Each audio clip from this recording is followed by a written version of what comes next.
Buenas tardes, bienvenidos una vez más a este humilde espacio, un espacio que está destinado a poder conversar, a poder dialogar, a poder también aprender, a oír opiniones y también destinado a poder debatir determinados temas que muchas veces son tan mal, ¿cómo decirlo?, abordados, ¿no es cierto? Y hoy no es la excepción, porque hoy, como bien dice el título aquí abajo, vamos a estar hablando con una persona que creo que nos va a dar las respuestas que estamos buscando acerca de este famoso concilio de Nicea. A ver, mucho se anda hablando acerca de eso, ¿no es cierto? Hay grandes teorías conspirativas que giran en torno al concilio de Nicea, pero hoy lo que queremos hacer es poder, a través de las evidencias y de las fuentes históricas, ¿no es cierto?, de lo que la historia nos dice, tratar de reconstruir de la mejor manera, a ver verdaderamente qué fue lo que ocurrió y quitar a un costado todo tipo de mito y demás que fue surgiendo por causa de no llevar a cabo una reconstrucción histórica correcta. Por eso hoy, a ver, yo no lo podría hacer a esto, claramente todos somos conscientes de eso, pero tengo una persona que sí lo puede hacer. Y me gustaría poder darle la bienvenida por primera vez a Rincón Apologético a Leandro. Leandro, ¿cómo estás? Bienvenido. Hola, ¿cómo estás? ¿Todo bien? Una alegría poder estar acá, peleándome con la tecnología, como vos ya sabrás, pero una alegría poder compartir con ustedes, poder compartir una charla, gracias por los elogios, sobre todo, pero la idea un poco como veníamos hablando con vos, es charlar, dialogar, y como me gusta a mí, es pensar juntos estos temas. No sacar capaz conclusiones definitivas, sino que después de esta charla salgamos con más preguntas que respuestas. O sea, con más preguntas, es decir, para poder seguir investigando, para poder seguir, como se dice, escudriñando y buscando qué dice la Biblia, qué dice la historia, y sobre todo, como decíamos antes, y como decís vos siempre, en un marco de respeto, en un marco de poder escucharnos y poder disentir o asentir con respeto sobre todas las cosas.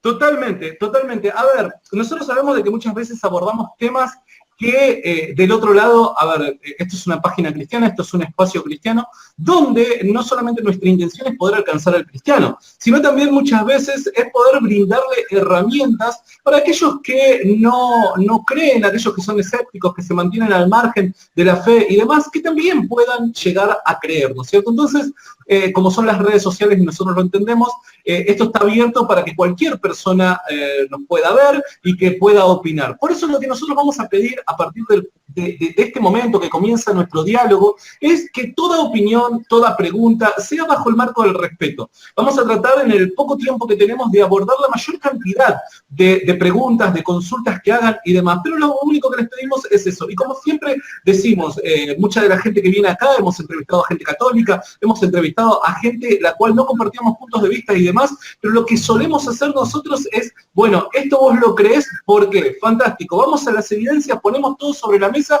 y que después cada uno pueda analizar, ¿no es cierto?, de forma personal, a ver cuál es el criterio que más se acerca a la verdad. Nosotros acá no adoctrinamos a nadie, sino que lo que nosotros hacemos es generar recursos nada más para que vos analices y profundices para poder llegar a la verdad. Así que, Leandro, a ver, ¿qué tema el del concilio de Nicea, ¿no es cierto? Porque yo calculo, a ver, antes de arrancar, perdón, tu formación es para que la gente te pueda conocer. Vos fuiste formado en teología y en historia, si yo no me equivoco, ¿verdad?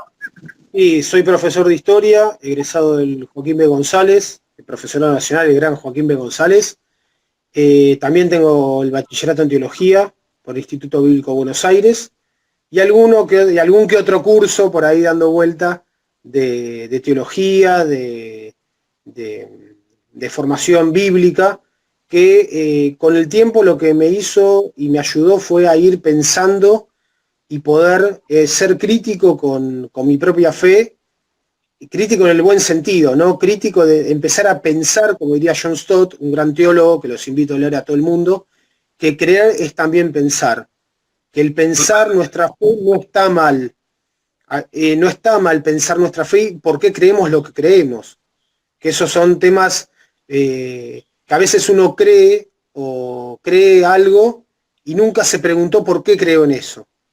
Creo que repensar o empezar a trabajar esto del Concilio de Nicea, este concilio tan importante para el cristianismo y que tantas controversias trae también y trajo y sigue trayendo, nos ayuda a repensar nuestra fe cristiana, dónde estamos parados.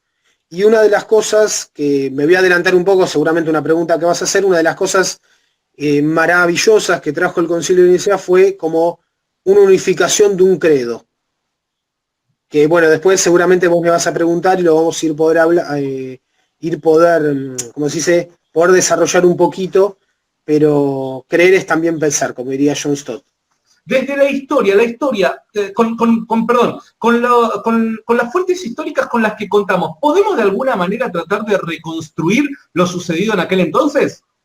Sí, por supuesto se puede reconstruir como, o sea, uno de los principios de la historia es tomar las fuentes y tomar de variadas fuentes, por supuesto, no tomar una única.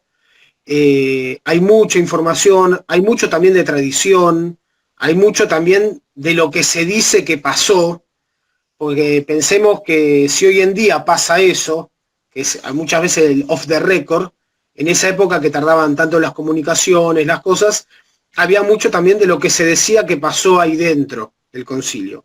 Tenemos que hacer un poco un antecedente de dónde viene el concilio, por qué. El concilio de Nicea se dice que es como el primer concilio, mejor dicho, el concilio después, todos recuerdan que, no sé si todos saben, hubo un concilio en el siglo I en Jerusalén, que fue donde se pusieron un poco los lineamientos. Un concilio, lo que hay que pensar, un concilio es un encuentro donde se juntan obispos, pastores, bueno, dependiendo la religión que sea, pero se juntan personas importantes con conocimientos, representantes, liderazgo, para establecer parámetros y puntos de acuerdo y destrabar y destruir desacuerdos que puedan existir. Primer concilio, unificar criterios. No hablemos de destruir, sino de unificar. Entonces el primero fue en Jerusalén, que fue en el siglo I, en los comienzos de la Iglesia, donde estaba esta diferencia entre qué es el cristianismo, qué es esto que están haciendo nuevo, los del camino que se le decía. ¿Es algo más dentro del judaísmo o es algo nuevo? Y bueno, ahí se sentaron como las bases. Estaba Pablo de Tarso, estaba Pedro, y bueno, Santiago, y bueno, grandes hombres que fueron los apóstoles, ¿no? Y después, bueno, el Concilio de Nicea fue una consecuencia del Edicto de Milán. No sé si muchos saben, el Edicto de Milán en el 313 después de Cristo fue un edicto que el emperador Constantino sacó, donde se desarrolló el tema o se puso sobre la mesa el tema de la libertad de culto y la libertad de reunión de los cristianos. Recordemos que durante estos 3 siglos el cristianismo en distintas épocas, algunas veces más fuerte, otras veces menos fuerte, fue perseguido por el Imperio Romano, porque esta nueva religión, vamos a decirlo, como que rompía con las tradiciones y rompía con la hegemonía del Imperio Romano. O sea, ellos lo veían como algo que podía destruir las bases mismas del imperio, al decir que amenazaba, y como toda amenaza, muchas veces en vez de a ver de qué se trata, la tratamos de destruir. Una de las cosas que hacía el imperio era decir, el César, lo que veían amenazado ellos era el César o el emperador, no era Dios, sino Jesucristo era el César, Jesucristo era el Kyrios. Entonces era como que era algo que amenazaba. Bueno, el 313, después, bueno, de muchas cosas que fueron pasando a través de la historia, a través de que esta religión, en vez de ir destruyéndola con las persecuciones, cada día lo que hacían era que sea más fuerte. Hay un libro que yo leí en mi época de estudiante, que lamentablemente no lo tengo ahora, que se llama ¿Por qué fracasaron las persecuciones en el Imperio Romano? Y una de las cosas era porque estas personas se hacían matar por su fe y vivían su fe. Y cuanto más los perseguían, más gente creía. Entonces, bueno, hasta un momento, bueno, el 303, el edicto de Milán, dio la libertad de culto y la libertad de reunión al cristianismo. Eso fue como un poco, a grandes rasgos, muy grandes rasgos, de dónde viene el Concilio de Nicea. El Concilio de Nicea fue en el 325 después de Cristo. Y una de las cosas que buscó hacer Constantino fue unificar criterios dentro de estos cultos cristianos que se estaban desarrollando dentro de todo el Imperio Romano. Entiendo. Ahora, la pregunta, una de las preguntas, ¿no es cierto?, que surgen, ¿no es cierto? ¿Por qué el interés de Constantino de promover esto, ¿no es cierto? Hablaste acerca de las amenazas, hablaste, bueno, acerca del unificar criterios y demás, pero mucho mito gira en torno a la figura de Constantino y su intención muchas veces parece tener una intención, escondida o detrás, ¿no es cierto?, de todo esto, de esto que él mismo se encargó de promover. ¿Cuál es el rol o figura de Constantino dentro de ese concilio? ¿Hay algo que a nosotros nos permita especular con respecto a su figura?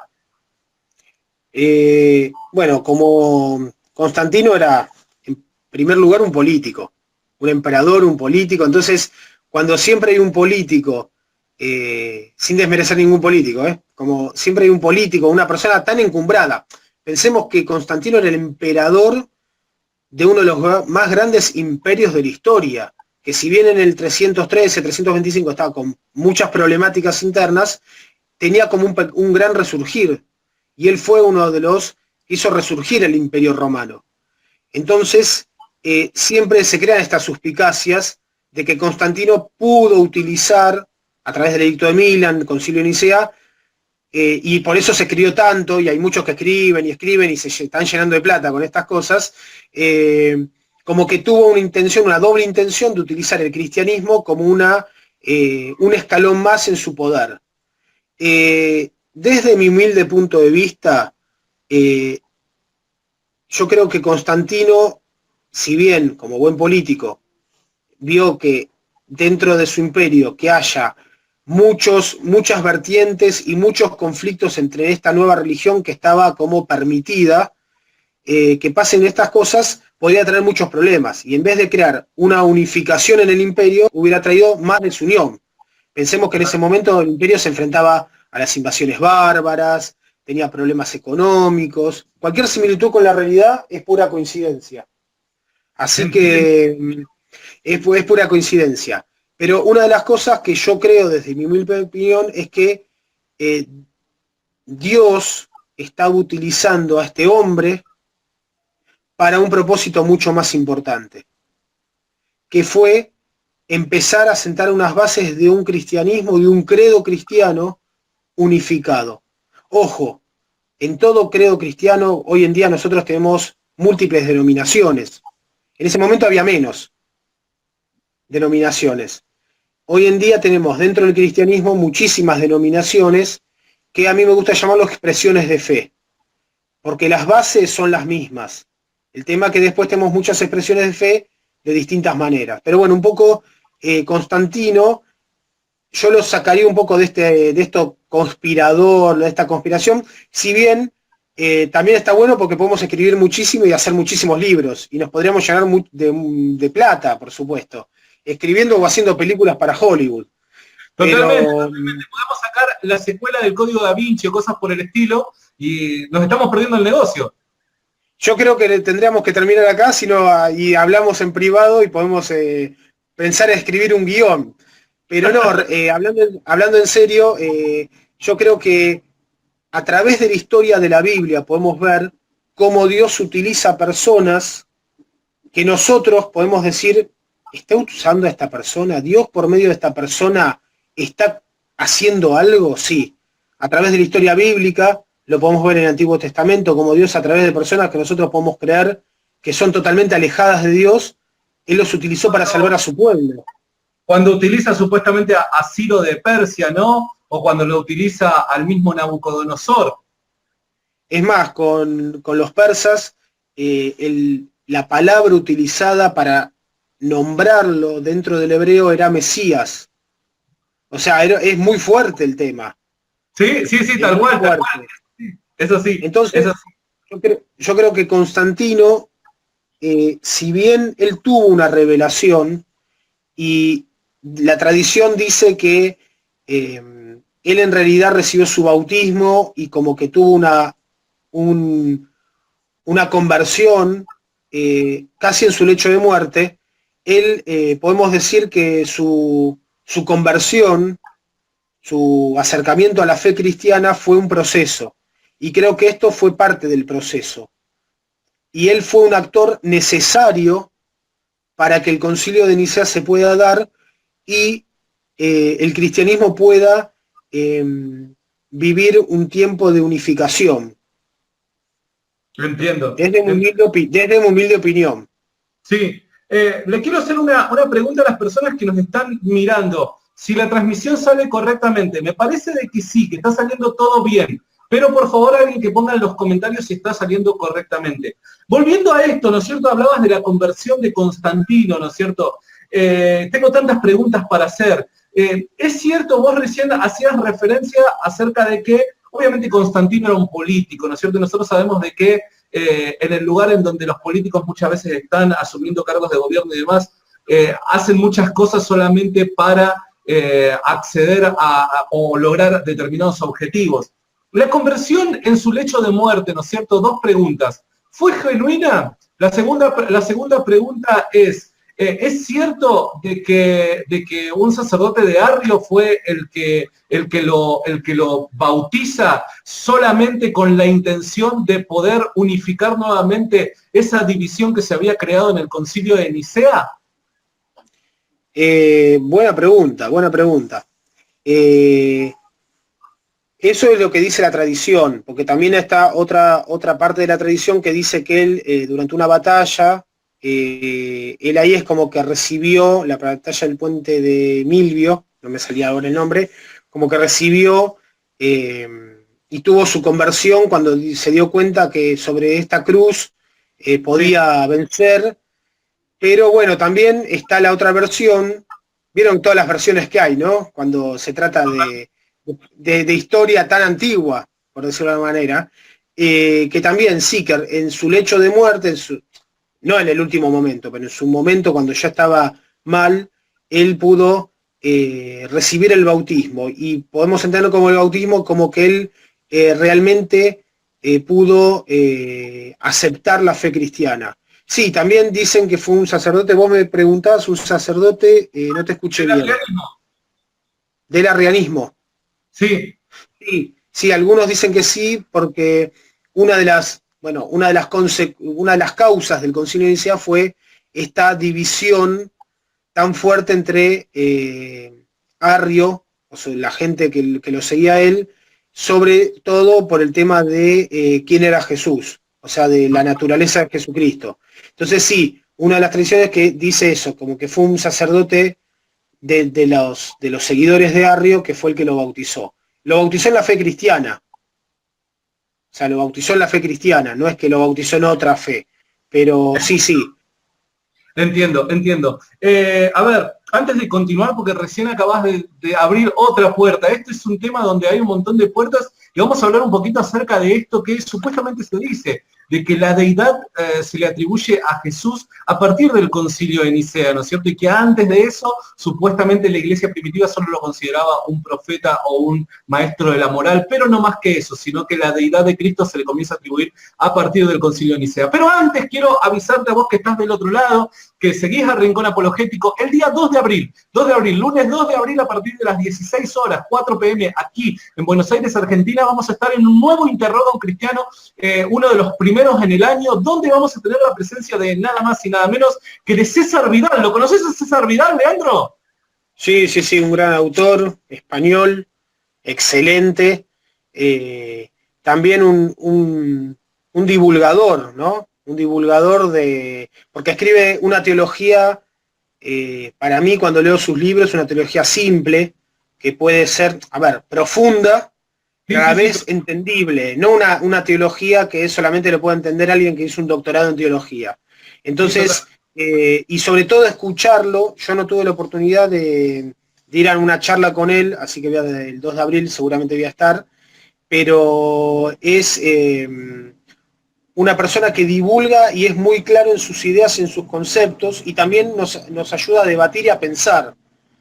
Yo leí algunos de los libros de él, y cuando vos los lees te quedan más dudas en muchas cosas, pues empezás a buscar la Biblia, empezás a buscar otros libros, y por eso también él es blanco de muchas veces muchas críticas, Totalmente, porque sí. los teólogos a veces se enojan porque como que baja mucho la teología al llano.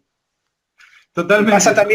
pasa también entre los historiadores, que hay historiadores que son divulgadores, y muchos historiadores más catedráticos se enojan porque utilizan términos no tan catedráticos para explicar verdades. Pero creo que va a ser una buena oportunidad todos los que puedan ir para poder aprender más, conocer más y acercarnos a la lectura de los evangelios, a la lectura de la Biblia desde de un lugar muy simple, que a veces nosotros como hombres lo complicamos bastante. Es así, es así. Así que si vos estás cerca de Buenos Aires y querés participar de este interroga a un cristiano con César Vidal, donde vamos a estar hablando de la resurrección de Jesús y la herencia del cristianismo. Va a ser de 4 de la tarde a 7 de la tarde. Y si estás en otro país o estás lejos, que no podés participar, no te preocupes porque lo vamos a transmitir en directo por Rincón Apologético. Volviendo acá a la conversación, Lean, recién ahí abrimos una puerta y tiene que ver con la deidad de Cristo. ¿Es cierto que la deidad de Cristo se comienza a atribuir a partir del concilio de Nicea? Porque muchas cosas se dicen, ¿no es cierto? Tanto la deidad de Cristo como la doctrina de la Trinidad. ¿Esto es así, Leán? En realidad, a ver, si como decíamos antes, vamos a trabajar el tema de las conspiraciones o cómo se creó la religión o cómo se fue desarrollando la religión cristiana o la fe cristiana, podemos decir muchísimas cosas. En realidad la deidad de Cristo es, desde un principio, Jesús mismo declaraba, y por eso lo mataron, por eso fue una de las causas que mataron, que él era Dios. O sea, para nosotros entenderlo es difícil, porque es Dios hecho hombre, caminó entre nosotros, imagínense, él lo declaraba en un momento donde declarar eso era una blasfemia, era una locura. Por eso Total. mismo, sacando otras cosas y sacando que era el plan de Dios, los líderes religiosos de su época lo querían matar, no solamente por lo que hacía, sino también por lo que decía, por esta gran blasfemia que era para ellos decirse a sí mismo hijo de Dios. Pero bueno, la deidad de Cristo, desde la lectura del texto bíblico, la podemos encontrar en los evangelios, de sus declaraciones y de lo que los mismos apóstoles decían en el siglo I. El apóstol Pablo, Pedro, sobre todo las enseñanzas del apóstol Pablo, que, como diría un profesor mío de la universidad, fue el creador del cristianismo.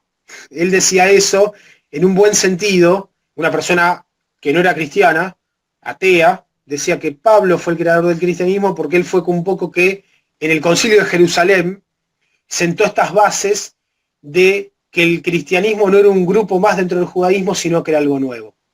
Entonces, la deidad de Cristo siempre estuvo en duda. ¿Por qué?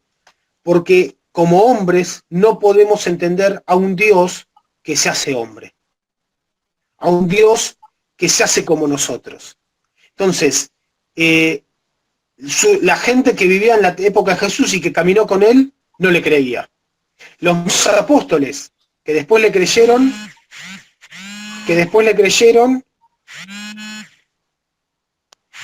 Ahí, le pedimos a la gente que le está mandando un lo mensaje mismo. a Lean, Hola, que lo mande ahora. hola, ¿estás ahí? Estamos acá, te estamos escuchando y viendo, Lean. Ah, perfecto, no, me asusté porque no se escuchaba nada. Las mismas personas que caminaron junto con él y estuvieron con él, no creían en él. Y muchas veces, hasta a los mismos apóstoles le costó entender, y entender con el tiempo la deidad de Cristo. Entonces esto siempre fue una lucha que hubo en los primeros siglos y los apóstoles trataron de que las personas entiendan que Jesús era Dios y no era una creación. Eso fue una de las problemáticas y uno de los problemas que hubo y que el Concilio de Nicea trató de subsanar, esta división dentro del cristianismo entre si Jesús era de naturaleza Dios, si era Dios o si era una creación de Dios. ¿Entendés dónde está el punto? Totalmente. Es un punto de conflicto. Sí, te creo, te entiendo, perdón, totalmente. Y de hecho, como vos bien decís, ¿no es cierto?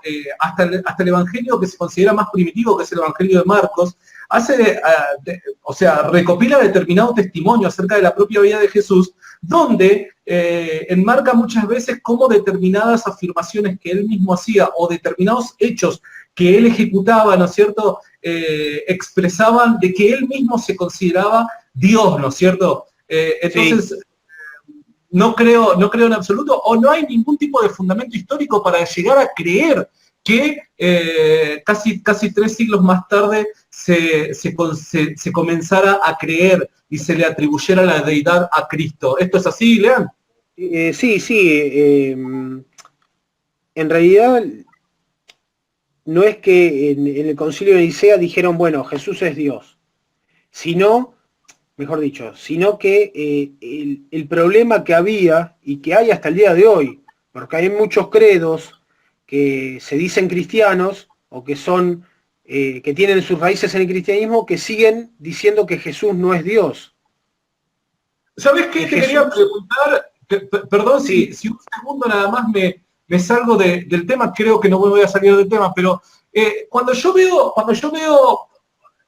determinadas cosas con respecto al arrianismo, ¿no es cierto? Hablando ya del Concilio de Nicea y demás. Cuando veo determinadas creencias y postulados del arrianismo, veo mucho de los testigos de Jehová hoy. ¿Es comparable? Salvando las distancias, sí. Salvando casi 2000 años, sí, es comparable.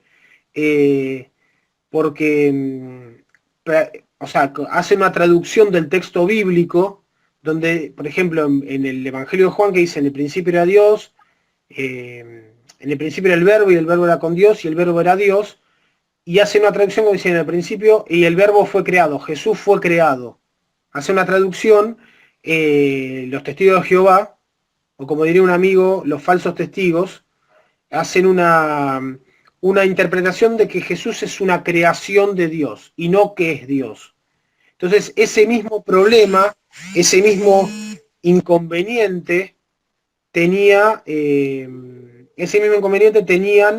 esta época. Arrio planteaba desde la filosofía y desde el pensamiento humano que Jesús no era Dios, que Jesús no podía ser Dios, sino que era una creación y que era un hombre como nosotros. Ahí está la controversia y el problema que el Concilio de Nicea trató de subsanar, entre otras cosas, ¿no? Pero como que la principal, la más importante era esta. ¿Quién es Jesús? ¿Jesús es Dios o Jesús es una creación de Dios?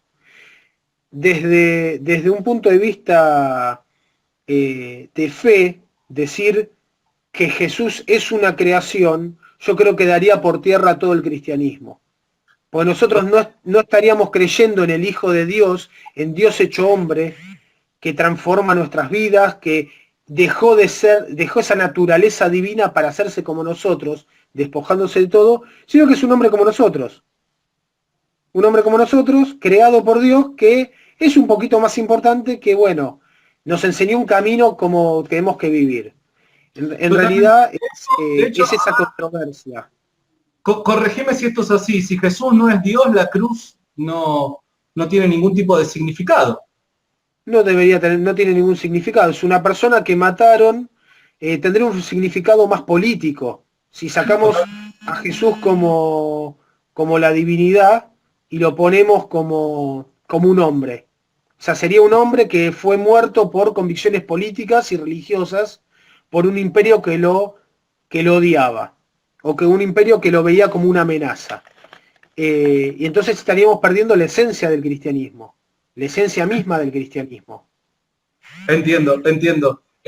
A ver, ya vamos abordando las últimas preguntas, pero surgen algunas más y después vamos a leer algunos comentarios. A ver, también mucho se dice acerca de que ese concilio fue aquel que armó la Biblia tal y cual la conocemos nosotros el día de hoy, ¿no es cierto? Que al parecer, aparte de las cosas que venimos hablando, habían otras temáticas, y dentro de esos temas a tratar, ¿no es cierto?, por el concilio era, bueno, ¿qué libros sumamos al Nuevo Testamento? ¿O qué libros nosotros consideramos de que tienen que ser parte del Nuevo Testamento? Muchos hasta hablan de que había un postulado hasta casi de 50 tipos de evangelio y que solo se eligieron 4. Entonces, todo muy arbitrario, todo muy político y demás, ¿no es cierto? Toda una gran conspiración. ¿Cómo es esto, Lean? ¿Se lo debe tomar en cuenta este tipo de propuestas o no? Realmente los concilios o los encuentros ecuménicos, vamos a decirlo así, concilio ecuménico se lo llamó porque hoy en día todas las iglesias más importantes de fe cristiana lo reconocen como un concilio fundador del cristianismo también, o como que sentó bases más fuertes de la fe cristiana. Todo concilio siempre llevaba esto, de poder decir qué evangelios o qué libros estaban o no estaban dentro del texto. ¿Por qué? Porque es verdad, había muchos evangelios dando vuelta, que a veces eran hasta historias fantásticas que contaban, por ejemplo, la niñez de Jesús, que por ejemplo Jesús ya había resucitado personas, o que Jesús se enojaba. Eran cuentos o historias que se contaban en distintos... Por ejemplo, había una recuerdo que dice que Jesús se había enojado con otros niños mientras jugaba y había muerto uno y después lo había resucitado, por ejemplo. O que volaba con palomas. Bueno, y esas cosas. Entonces, había que unificar un poco los criterios y había que sentar las bases, porque si no, imagínate, la Biblia tendría 350 millones de libros, textos, fragmentos. Pensemos que los evangelios, los 4 evangelios que nosotros tenemos en la Biblia, son construcciones teológicas de comunidades de fe, y cada uno tiene un sentido. En uno nos muestra, uno está dirigido, Mateo está más dirigido a las comunidades judías. Marcos es, como vos dijiste anteriormente, es como el primer evangelio, el evangelio más primitivo. Lucas está dirigido a las comunidades griegas, a los nuevos cristianos, lo mismo que el libro de Hechos. Y Juan es un evangelio totalmente diferente, donde se mezcla mucho del pensamiento filosófico y se empiezan a ver estas problemáticas que estamos hablando ahora y que el Concilio de Nicea un poco viene a zanjar. Esto de que si Jesús es Dios, si Jesús no es Dios, y se empiezan a ver otras dificultades. Entonces, el concilio de Jerusalén, el concilio de Nicea también trajo aparejado esto: unifiquemos qué textos están dentro de nuestro canon. Esto lo tenemos que pensar que también, por ejemplo, el judaísmo lo hizo a través de la historia, a través del Antiguo Testamento, el que nosotros lo llamamos Antiguo Testamento, también tuvo un proceso histórico que llevó a decir esto es el Antiguo Testamento. Lo mismo cuando fue la Reforma Protestante, que no me voy a meter en ese tema, también la Reforma Protestante dijo, hay libros que van y hay libros que no van. Y hay las iglesias protestantes, hay libros que tienen, o que tenemos, o mejor dicho, que no tenemos, que sí la iglesia de confesión católica tiene, o la iglesia ortodoxa griega o ortodoxa rusa no tiene. Entonces, no lo tenemos que ver como algo, como una conspiración. Yo no lo veo como una conspiración, sino lo veo como un ordenamiento práctico para poder vivir una fe práctica. No sé si es entendible el concepto. Necesitaban hacerlo quizás también oficial, ¿no es cierto? Algo que también se venía ya, porque encontramos también escritos en los padres de la iglesia donde aparentemente ya hay dentro de las comunidades cristianas un cierto criterio en cuanto a qué libros considerarse, ¿cómo es? Inspirados por el Espíritu Santo. Totalmente, y qué libros no, pero quizás también eso sirvió para oficializarlo, ¿no es cierto? Sí, sí, sí. Por supuesto era eso, como dar un ordenamiento práctico y un ordenamiento para poder decir esto va y esto no va. Porque Entiendo. también no nos vamos a meter en las controversias, porque si no podemos estar hasta mañana hablando de esto. Pero fue como decir, bueno, vamos a circunscribir el texto bíblico a esto. Ojo, después Dios se nos sigue revelando a través de su palabra y nos va mostrando otras cosas. No es que es definitivo, pero como que fue también un poco un puntapié inicial para decir vamos a cerrar el canon acá y no vamos a seguir sumando, poniendo o metiendo más cosas. Pues si no traía cada vez más confusión. Totalmente, totalmente. Bueno, a ver, gracias a todos los que están del otro lado. De hecho, estamos teniendo una muy alta audiencia, Lean. Estamos teniendo un promedio de toda la transmisión de 90 personas ahí conectadas. Así que parece que a la gente le ha surgido, le ha generado determinado interés esta conversación, Lean. Qué bueno, qué bueno. A ver, vamos a. Yo tengo dos preguntas que las podemos unificar, ¿no es cierto? Bueno, voy a tratar de unificarlas porque no sé si se puede. Pero, a ver, también se dice mucho acerca de que este concilio lo que hizo fue, o el producto,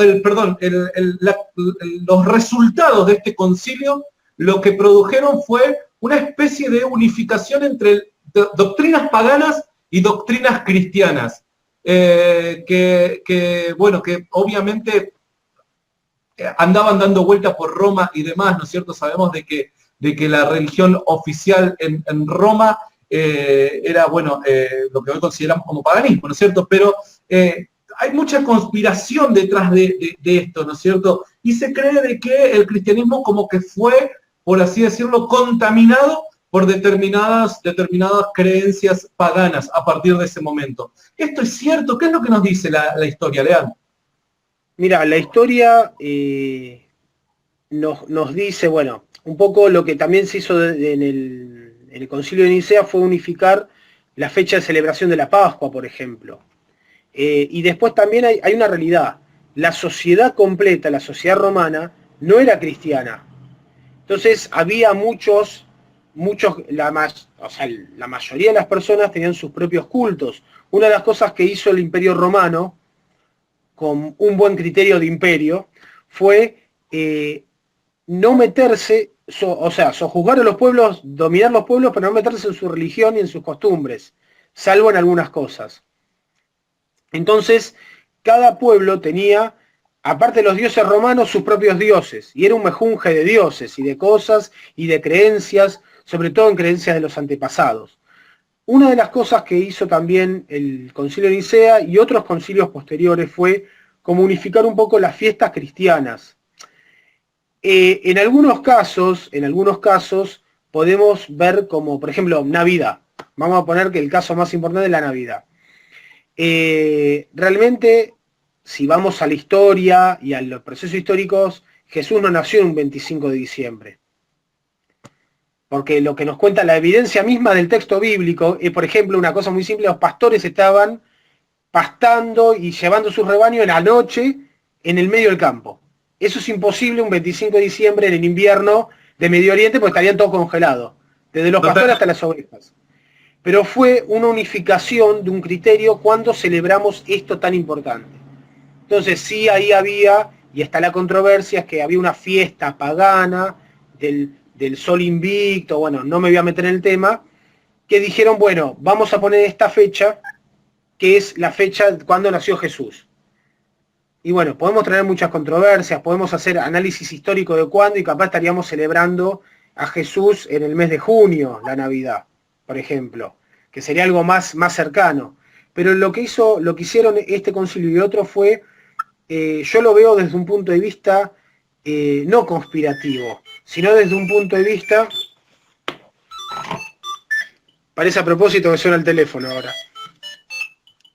Desde un punto de vista de, como decíamos antes, de unificar criterios y que todo el pueblo cristiano pueda, en un hecho, en un momento histórico, celebrar lo mismo. Pues si no, estamos con 50 celebraciones distintas de lo mismo. Entonces fue un poco, este concilio sirvió para unificar esto. Después vos, desde un punto de vista, si vos, como te decíamos al principio, queremos escribir libros y buscar conspiraciones, la vamos a encontrar en todos lados. Porque realmente no podemos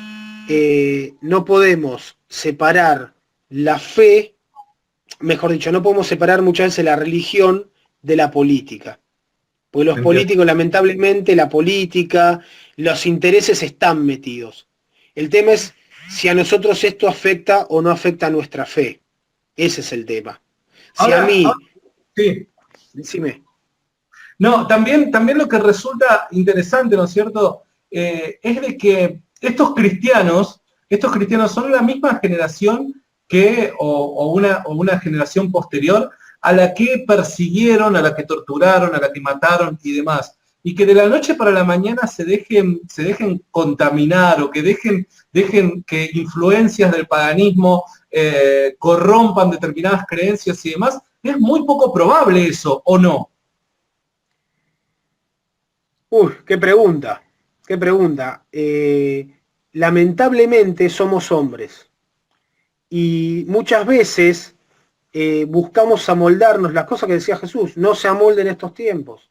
Muchas veces muchos hombres se trataron de amoldar para llevar por intereses propios o también para, a veces con buenas intenciones, para dejar de ser perseguidos, amoldarse a costumbres y a ideas de otros pueblos para llegar a otros con la fe cristiana. Entiendo. Lo más importante es que siempre hubo un remanente fiel que no se amoldó a esto y que muchas veces fueron los mismos perseguidos.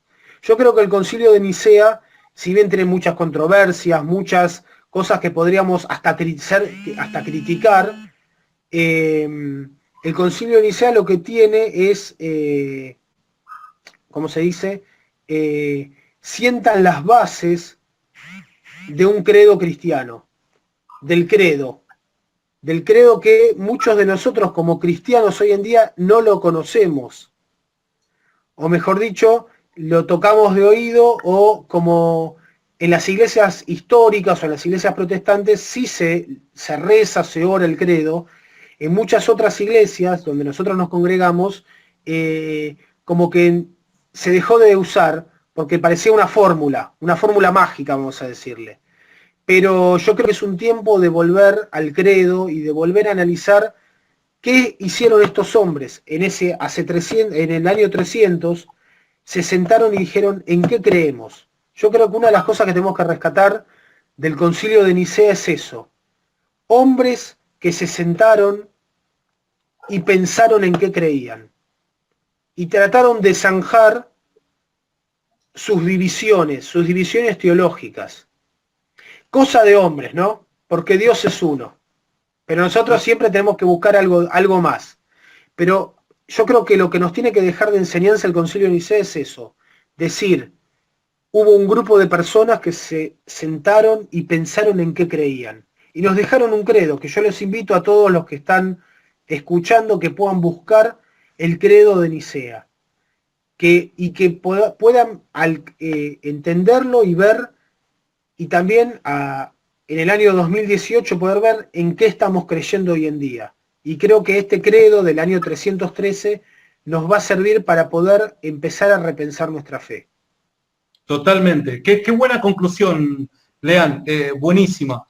A ver, ya vamos finalizando esta conversación. Quiero tocar algo con respecto a Leandro y vamos a pasar algunos comentarios y ya vamos finalizando.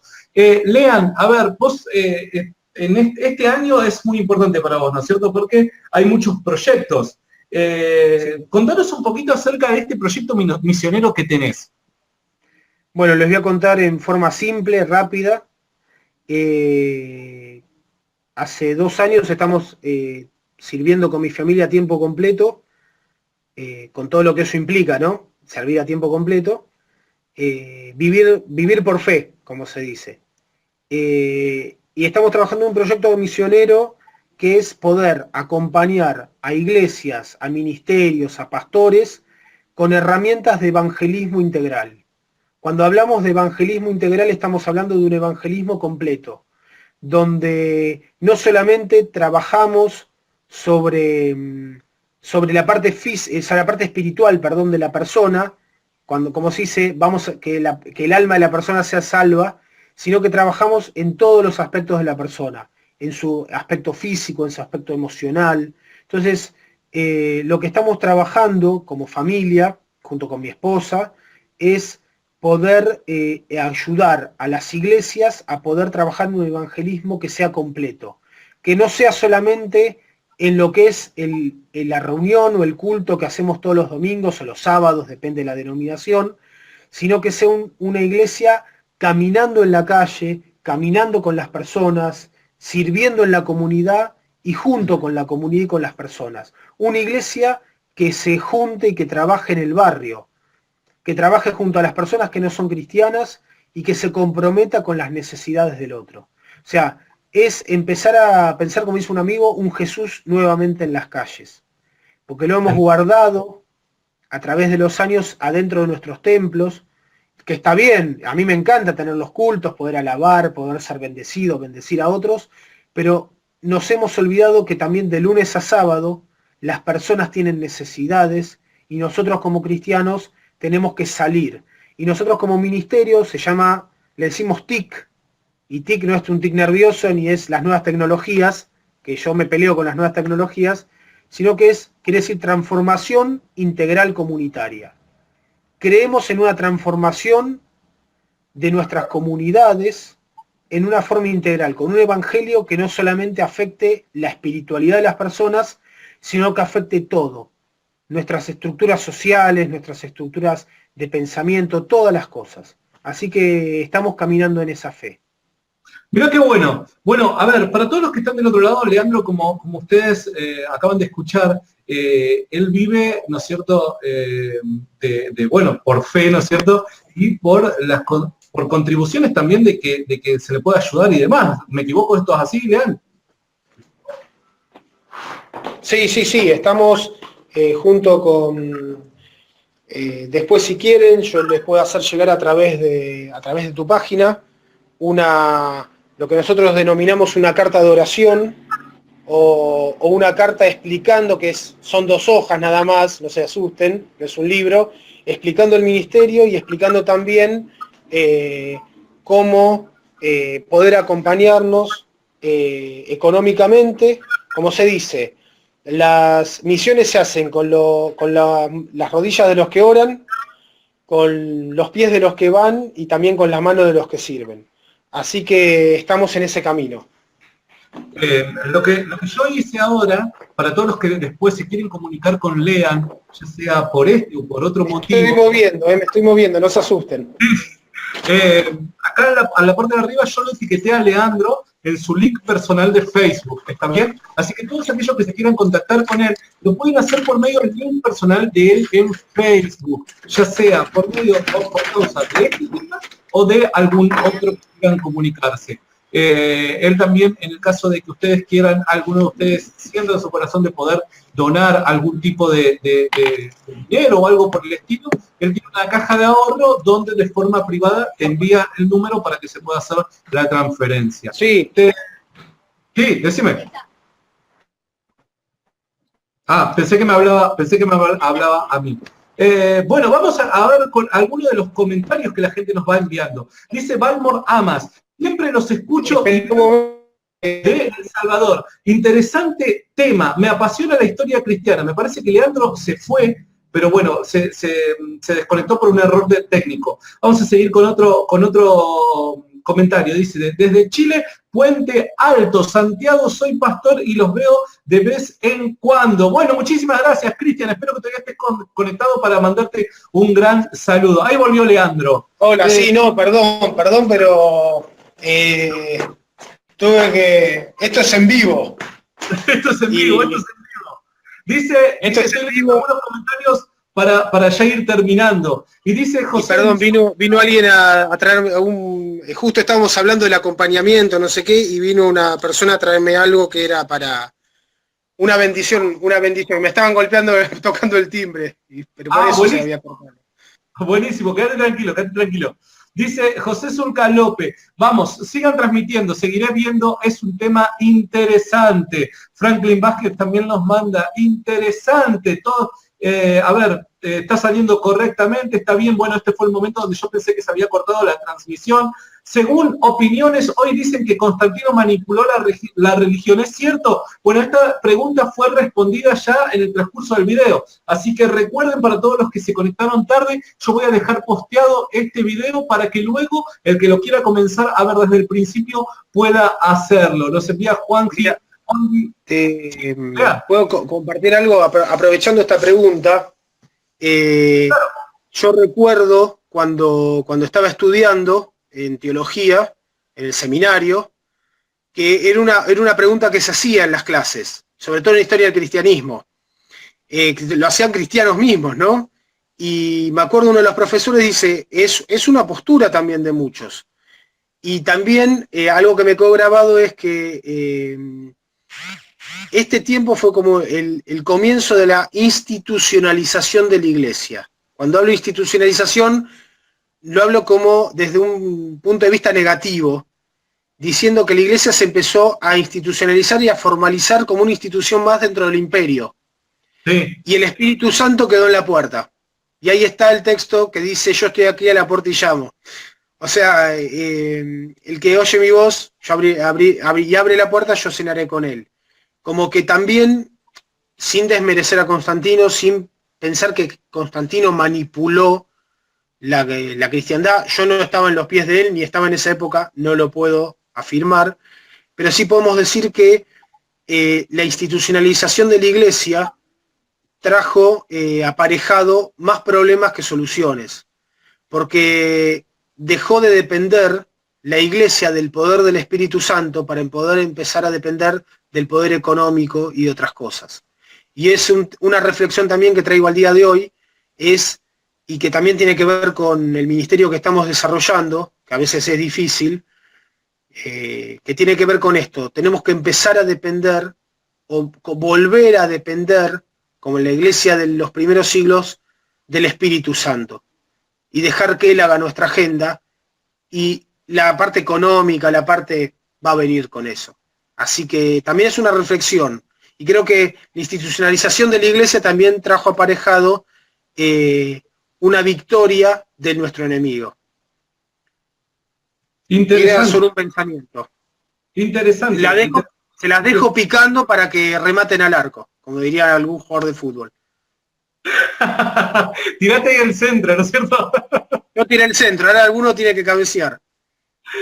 Bueno, a ver, Lean, mil gracias por tu tiempo. Nos hemos pasado del tiempo que habíamos hablado, pero te agradezco mucho por la buena onda y por la disposición. Y sinceramente, de todo corazón, espero que no haya sido la última vez, sino que podamos en otro momento charlar algún otro tema. Bárbaro, bárbaro. Estamos acá para lo que necesiten y bueno, un gusto poder haber compartido con ustedes este tiempo y nos estamos viendo el 2 de abril, como vos dijiste, que queremos ir a escuchar a César Vidal y aprender más de él. Fantástico, Lean, me diste el pie.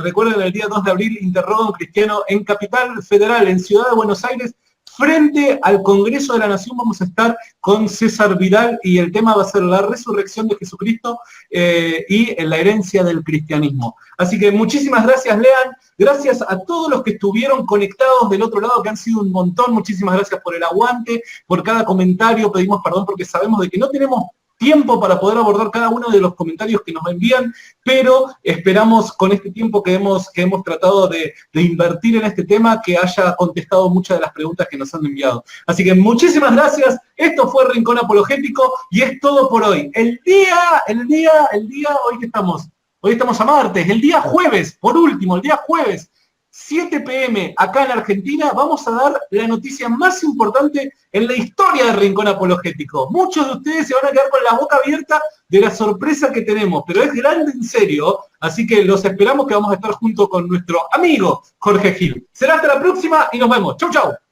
Que Dios los bendiga.